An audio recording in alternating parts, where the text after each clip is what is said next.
Asalaamu alaikum, and welcome back to Reborn Muslim, the podcast all about being a revert to Islam. I'm your host Avalon, and today I want to talk about something that I feel like I always say this, but I've been thinking about this for a long time, and I've actually been wanting to record this episode for quite a while, and I'm just finally now getting around to it, alhamdulillah. So what I want to talk about, it's kind of hard to put it briefly. I want to talk about periods, but wait, there's more. Let me explain. I want to talk about what Islam has taught me about being a woman in the 21st century, about productivity, about periods, like how we think about periods, how we think about our role as women. There's so many things tied into it. There are so many things tied into this, but it all kind of revolves around this concept of periods and specifically how we view periods in the West versus how Islam views it. So hopefully that kind of makes sense. Let's just get into the episode, inshallah. In the name of Allah, Bismillah, let's get started. So I've been wanting to talk about this, like I mentioned, for a while, just because this is one of the countless ways that Islam has completely changed my worldview and given me a more nuanced understanding of myself and the world around me and how I interact in it and how I should interact in it. It's really just like changed my mind on these things that seem so inherent to us. Like having a period as a woman, this is such a, it's so intrinsic to us. Obviously, it's so natural to us. And yet we're raised a certain way. We're raised in different environments and societies. And that changes how we see everything, right? Like that changes even something as natural as a menstrual cycle. It changes our perspective on that.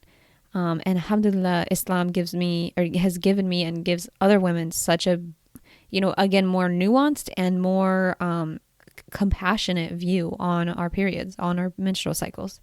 So obviously this episode's not going to be for everyone, I guess. I mean, I'm not offended by talking about menstrual cycles, about periods. And I would hope any adult is not offended by that either, whether they're man or woman. But of course, we will be talking about menstrual cycles today, not in graphic detail, not with, not anything inappropriate, but we are going to be talking about that. So if you don't like talking about these topics, I would urge you to ask yourself why, but you might not want to listen to this episode. So it's up to you. Also, the topic that I'm discussing here is a lot broader than just periods. But anyways, let's get started. So first I wanted to talk about where I come from with this topic and like where my mindset used to be in order to get us to where I ended up and how Islam, was like my guide. So for my own background, for me, I personally just happen to have a very, very difficult period every month. I have very painful periods. I just always have. Anyone who knows me knows this is just the situation for me. Like I'm sure we all know women who just have really bad periods. And some women don't have such bad periods. They're kind of lighter. Everybody's different. I happen to be on the higher end of like the pain and difficulty of my period. In fact, a lot of times the pain is debilitating at some points. Like it'll be on and off, just like a debilitating pain for a few days every month. So it sucks. It's not easy. It really is not. I remember even back in high school, the only time I would not feel the pain of my cramps during my period and even before my period, the only time I could get any relief was when I was in the pool because I was a swimmer and I played water polo towards the ends of high school as well. And a little fun fact about me, I'm sure I've mentioned it before though. And I just remember like not wanting to get out of the pool because I knew as soon as I got out, it would start hurting so badly again. Because I don't know what it is. I've heard other women experience this as well, but like the buoyancy, I guess. I don't know. When you're in the water, sometimes you get a little relief from cramps. And I just remember like no matter if I took painkillers or whatever I did, the only time I would feel any relief was when I was in the pool. And I would just sit there and be like, or float there and think like, I don't want to get out. And I remember too, I would be in so much pain leading up to it that I'm like, I can't possibly make it to practice today. I'm in so much pain. Like it hurts so bad. But then I would think once I got to it, I would be like, well, like the only way I'm going to feel better, it's kind of a catch-22. It's like I'm in so much pain. I don't want to get in, but as soon as I get in, I feel better. And so I always would go. Honestly, I would always go through my period anyways, because like I would not miss practice and during my period because it was the only time I felt better. And obviously I didn't continue swimming forever though. So and you can't just stay in the water all days of your period, 7 days, however long it is. So that's just a little story to show you, to kind of demonstrate how bad it really was and still is, unfortunately. And alhamdulillah, I've found such better ways of coping with it over the years, but this is, again, just to show you, it's pretty much always been this bad. And so moving through the years, when I was in undergrad, again, not swimming anymore, not doing water polo, so I don't have that. And my periods were just as bad, if not worse. And I remember there was times where I would be working 2 part-time jobs. Like there was times in my undergrad experience where I was working 2 different jobs. I was taking a full load of courses, like 15 plus units of courses, and then also doing volunteer research on campus, like with a lab on campus. And sometimes I would be on campus literally all day, because obviously if I have a part-time job on campus and a part-time job off campus, and I'm taking all these classes and I'm doing research, I would just be either on campus or just out of the house literally all day. Like maybe sometimes 7 a.m. to 9 p.m., 8 a.m. to 8 p.m., like whatever it might be. Like I would be out all day. And there was a point at which I was actually working and or taking classes literally every single day, like 7 days of a week. Like every single day, I would either be taking classes and working, or at least taking classes, or even working both jobs in one day. So I literally would never, ever have a break. Like I would have to actually call out of work and like schedule a day off if I wanted a break. And I remember one time I actually did that.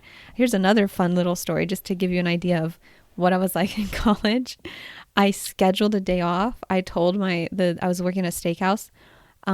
I told them I have to, I need a day off. I'm going to take whatever Saturday off, something like that. And for my day off, I went down to Malibu. I live in California, Southern California, so it's not far from me, and it's a gorgeous area. So I went to Malibu, and then I went to Earth Cafe in Santa Monica. I remember it so well, because I was there, and there's this random German man there. And this is a tangent, but it's just, I just thought it was funny because I just thought of it because I literally had to take a day off to do this all. So feel free to skip through this. But anyways, there's this German guy there and it was super busy. And so I literally, there was no tables that I could sit at because that Earth Cafe is like self-seating. You just have to find a table. And so I literally didn't know what to do. And the guy was like, hey, like, do you want to sit with me? Or maybe I found a table and he's asked, could I sit with you? But I just remember I wasn't put off by it because there was literally no other tables. And he was nice. But yeah, so he started to like ask me questions. He's a lot older than me. And he just like asked me questions about about my life because he was there vacationing, And I told him, well, I work so much and I go to school so much. Like I had to schedule this day off just to have one day off. And I remember his name was Alexander. I remember it so well. He was like, you can't live your life like that. He's European and he's like, you can't just like work every day like that. Like that's no way to live. Like you're so young and you're working yourself to the bone. And I just remember that was such an insightful moment for me because I'm like, there's this random stranger from a different place in the world. And he's like giving me, like he's spitting facts. Like he's saying like really good advice actually. But anyways, I know that was a tangent. Again, it just kind of shows you though, that was my life, so even a stranger was telling me like, you need to chill. You need to like take a step back and stop working so hard. So all of that just to say that when my period would come during this time, it would just be like unbearable. There was just no sense of relief. There was no time that I could just like have a break from the pain. Because like I already said, my periods are really, really painful. And then when I would, when I was in this time where I was every single day, go, out all day, working all day, in class all day, I would literally just have to sit through it. Like I would just have to basically pretend everything was fine, pretend I wasn't in excruciating pain, and, take a painkiller and hope it would help, and hope I would just like be able to, sit through it basically. I just remember like I would sit through classes and like not even know what was going on. Honestly, like hardly even paying attention because it hurt so much. And then even my job, like with one of my jobs was a part-time tutoring position, like a writing tutor. I was a writing tutor on campus and I could hardly like focus when I was in that job, because obviously that's something that requires a lot of mental effort. You have to think through the papers and everything. And I could just hardly focus. And then my other job was even worse because, like I said, it was a steakhouse. If you've ever worked at a restaurant, you know how it is. You're running around, like you hit the floor running. You know what I mean? As soon as you get there, you're running around, you're on your feet for, 4, 5, 6, 8+ whatever hours. So I would just be in so much pain, but I would just see it as like, well, this is just like the way it is for women. Like I just have to keep working through it. And, like there's nothing else to it. Like I don't get a break. That's just how it is. Like I don't deserve a break, because that's really how I felt. Because obviously if you're living your life like that, you have to have something behind it where you're like, I deserve this. You know what I mean? Or like, this is good for me, or this is how it's supposed to be. You have to have some kind of thought like that, because if you don't, then nobody's going to push themselves like that. Nobody's going to live a life like that if they think there's nothing behind it, and they shouldn't be living like that, and they should treat themselves better. If they think that, they wouldn't be doing it. You see what I'm saying? So I was so caught up in it and just living my life like that I just didn't ever think, I deserve a break. I never saw it that way. And I actually particularly remember going back to high school. I remember there was girls on the team. These are like such random memories. Sorry to just like dump my whole life on you guys. But it's relevant because I remember there was girls on the team who would not go to practice during their period. Like 1 week every month, they would not be in practice. And I just remember being like, what is wrong with you guys? Like I would be so put off by that, because I was like, you don't get to just take a break. And I think looking back, that probably came from some resentment on my end, because I'm thinking, my period is so bad and I don't get a break. Nobody gives me a break. I just keep going, And so I feel like even early on, I kind of developed this mindset of like, you just have to keep going. It doesn't matter. Like whether you're a woman or a man, it doesn't matter. You just keep going. You just keep pushing yourself. And a period is not an excuse for a break, because no one ever gave me one. So why should anyone else get one? You know what I mean? That's just kind of how I saw it. And it's unfortunate, but I feel like the environment I was raised in, not necessarily my family, but more of like the culture I was raised in America, that's how it is. It's like grind, grind, grind. It doesn't matter. If you're a woman, grind and make money and just like go out there and push yourself till you're dying. And that's what you should do. It's like hustle culture, So that's where my mindset was at for the first part of my life, like for most of my life growing up and as a young woman. In fact, at one point I actually ran a mud run on my period. Like, those mud runs, like you go through, you like trek through the mud and everything. I literally did that. And that was early on after I converted, actually. Yeah, and I was in so much pain. I remember thinking afterwards, I posted about it. I was like, you know what? Like, I feel so accomplished. Like, I ran this mud run even though it was on my period. And like, I do feel accomplished when I think about it still, but it's like, dang, I could have used a break. You know what I mean? Like, that was really painful. I didn't have to put myself through that pain. But anyways, so that's where I was at, right? Like that's where my mind is at for a long time. Then I converted to Islam, and immediately I was faced with some cognitive dissonance, because like I said, I had been, I guess conditioned almost by, the Western mindset to see a period as no excuse for not doing your work or not going to school or not whatever it might be. Just, you don't get an excuse. You don't get a break. But now I'm converting into this faith where, when we have these obligations, we have these things that we have to keep up with. And some of those things, like praying and fasting, like the most basic ones, some of the most basic ones, they're not obligatory on us anymore when we're on our period. Like we get an exemption, and we're not supposed, not even just they're not obligatory, we're not supposed to, like it's not going to count, So for me, that was, again, that gave me some cognitive dissonance. That gave me some, some uncomfortable feelings of like, well, who's wrong? You know what I mean? Like, is the faith wrong or am I wrong? Because I felt this way my whole life. And it's really hard to challenge those thoughts that you've had for your whole life and then you spent your whole life developing, because it doesn't happen overnight. It takes a long time to develop these ideas. And especially with all your life experiences that you feel have like contributed to those beliefs, you know what I mean? I have affirmed those beliefs. It's really hard to challenge those.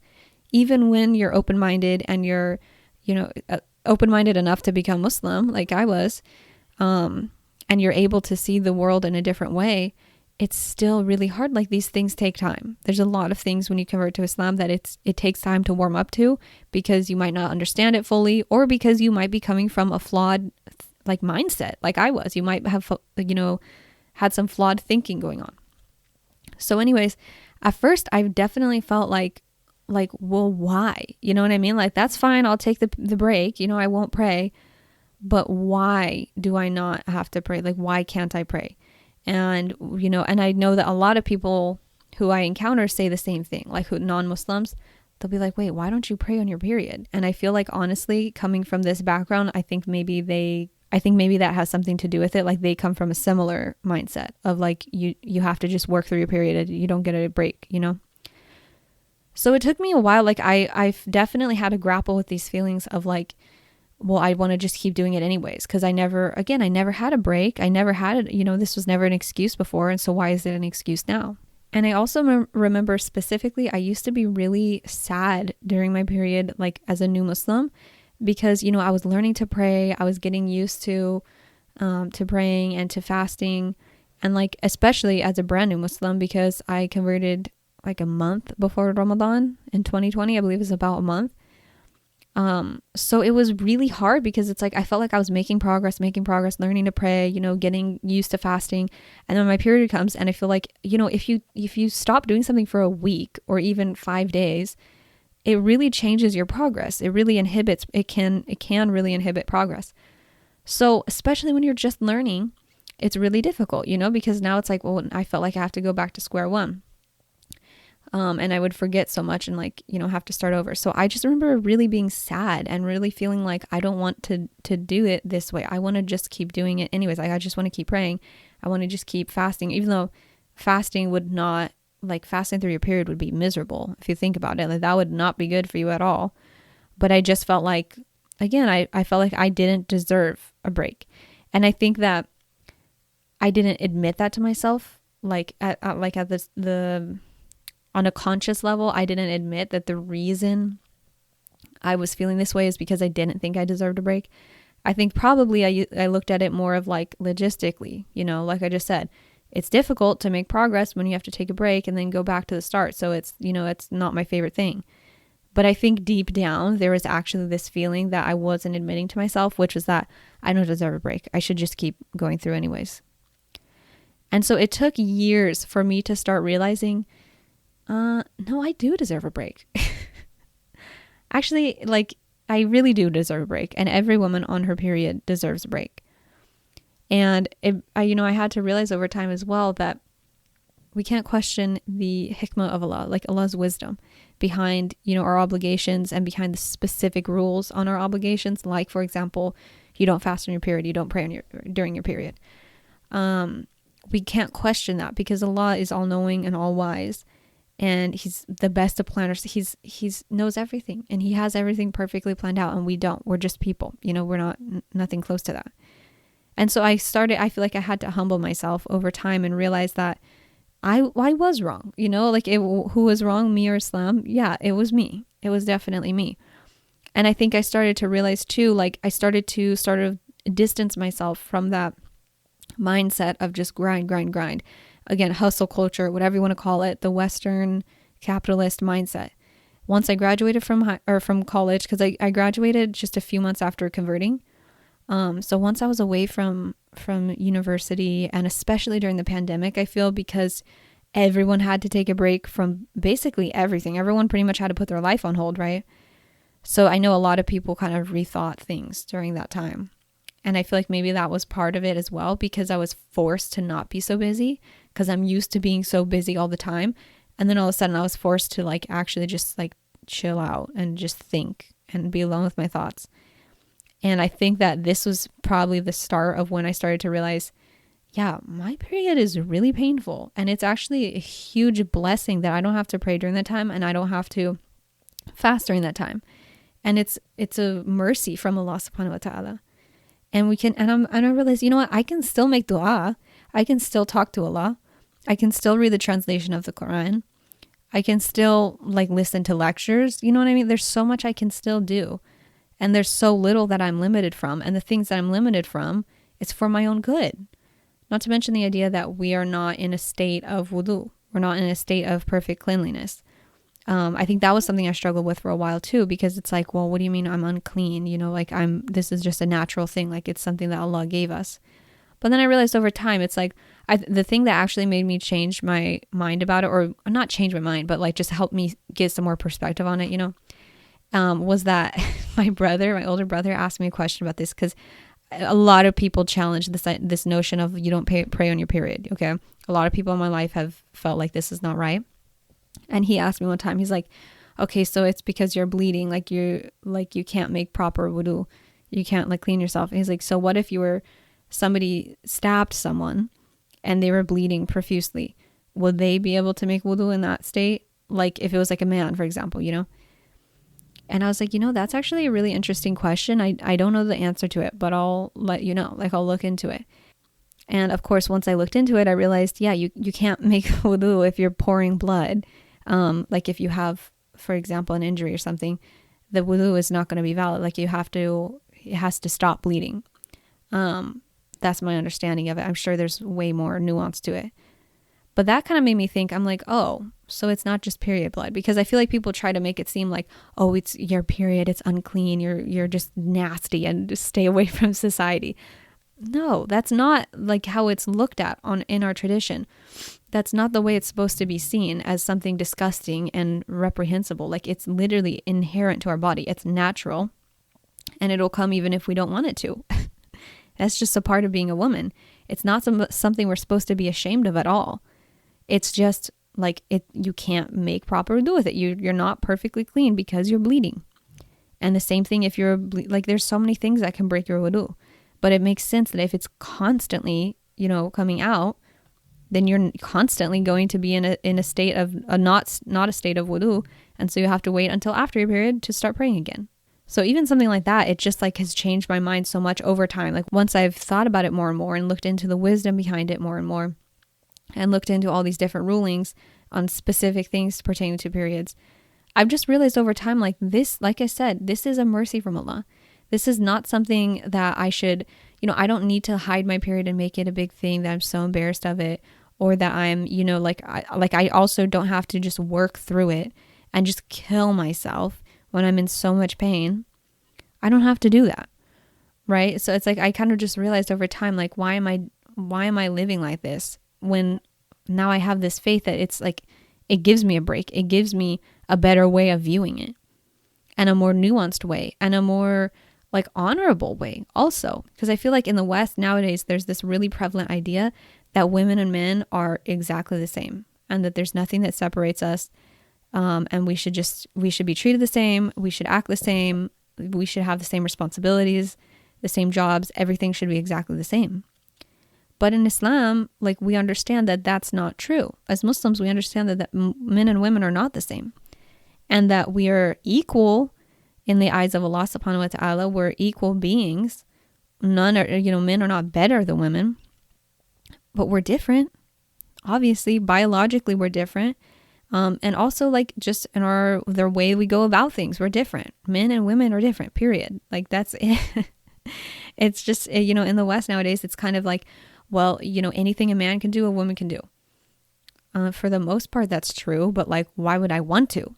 That's the thing. You know what I mean? Like, yeah, pretty much anything a man could do, almost anything I could do to some extent, right? Like maybe not some things, like lifting certain amount of weights or whatever, like probably not the same. But for the most part, anything a man can do, I can do. But why would I want to? Why would I want to work my life away and be the one that's like providing if I don't want to do that? You know what I mean? That's why it's like, for women, we don't have to do that. We don't have to provide financially. That's a man's job. They have to.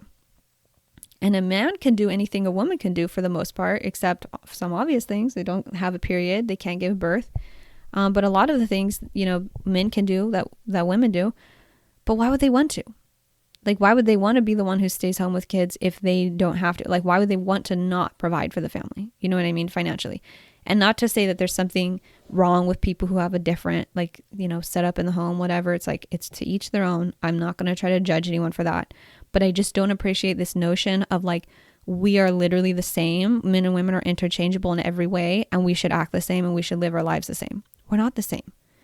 Women have this thing that we go through every single month. It's called a period. We menstruate, and it's painful and it's difficult and it changes our hormones and it puts us through a lot of pain. So we should get a break. Like, it's so crazy how, the West views this as you don't deserve a break, or you shouldn't have a break, but it's in the name of empowerment, because you're just like a girl boss. Like, you should just go out and make a bunch of money and work really hard and don't take any breaks and just live your life just like the men who are doing that, right? That is not empowering. That is not taking care of women. That's not empowering women. That's working women to death. And it's crazy how taking a break and getting an exemption from anything, literally from anything, is seen as oppressive. Like when Islam gives us exemptions, when Allah subhanahu wa ta'ala said, you don't have to pray on your period. You don't have to fast on your period. Just take a break, That's seen as oppressive. And it just shows you so much about the Western mindset, which is that, in my opinion, I feel like people are conditioned to be good employees. They're conditioned to make more money for the country. So any way that they can do that, no matter what campaign they have to do, they're going to do it. And I think today's era is, you're a girl boss. Like, yes, queen, like just go out and like work all the time and, make your own money and don't worry about a man. You don't need a man. And and by the way, you don't need kids and you don't need to get married and don't worry about any of that. Just go out and work yourself to death. I feel like that's the current like generation. That's their way of that's like the rhetoric that's out there, that at the end of the day, all it does is makes you a good employee. It makes you somebody who's going to stimulate the economy, and it's going to leave you empty. Period. That's just it. I can't stress this enough. I've talked about this a lot recently. This idea of like marriage is not something you should pursue. Having kids is not something you should pursue. Any traditional mindsets or the nuclear family, like, oh, just forget all of it. Just throw it in the trash. It's going to leave you empty. It is. Like, there's no other way to it. And kind of switching gears, something that I wanted to mention earlier is that I saw a post recently when I was saying like anything a man can do, a woman can do, right? I saw a post similar to that. And it said, anything you can do, I shouldn't have to do menstruating. And that pretty much just sums up my whole idea on this topic. This pretty much just brings it home. It's so true. It's like, can I do it? Yeah. I'm capable, and I've shown myself for years and years and years of my life personally that I can do everything that I can do when I'm not menstruating. I can do it when I'm menstruating, but I shouldn't have to. And that's it. I shouldn't have to work myself to the bone.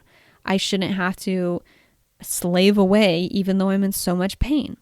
And as Muslims, we see it as like, when you're on your period, you don't get a break from being a wife or being a mom or being an employee or being anything else. Like, nobody else in this world gives you a break, especially your kids. Like, you can't just be like, well, I'm just not going to be your mom today because I'm in pain. Like, you don't get a break from these worldly things, right? But Allah subhanahu wa ta'ala gives you a break. When it comes to what you have to do for him, obviously he doesn't need our prayers. He doesn't need our fasts, but this is what he requires of us.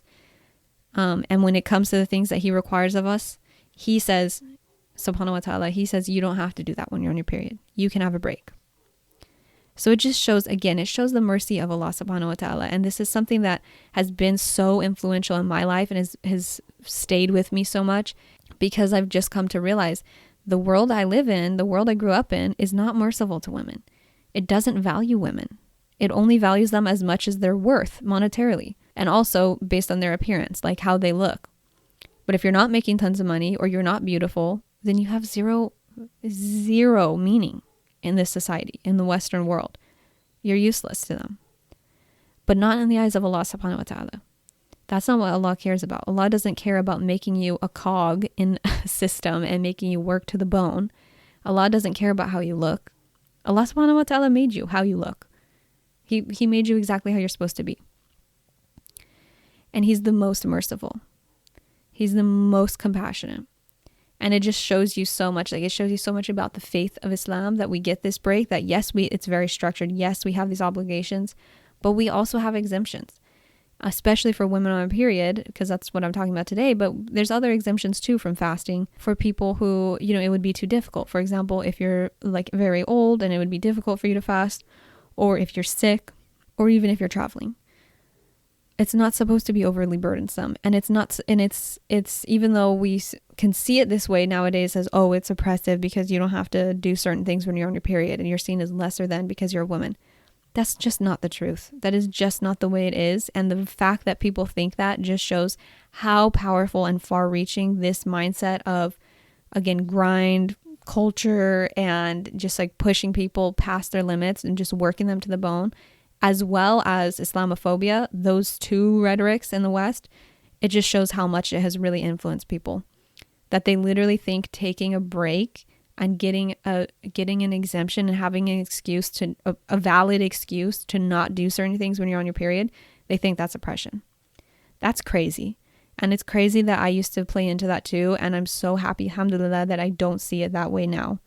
Because I feel so much more empowered as a woman, and I feel like valued as a woman and protected and taken care of, and like I matter and like I have rights and I know my place, I know who I am, I know my value as a Muslim woman than I ever did as a Christian or as an American, like where I grew up too, not just the religion I grew up in.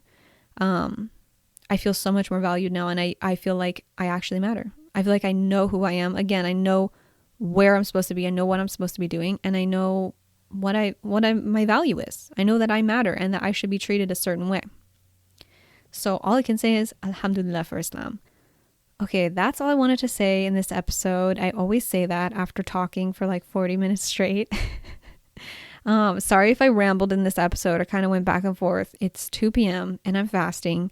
So you get what you get when I'm fasting, okay? Like it's not going to be a perfect episode.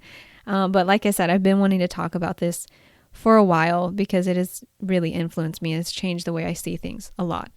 So hopefully this episode made sense. Hopefully it's something you can relate to, or it's at least something that made you think. I appreciate you for listening. I appreciate your continued support. And I will see you again very soon, inshallah. Asalaamu alaikum.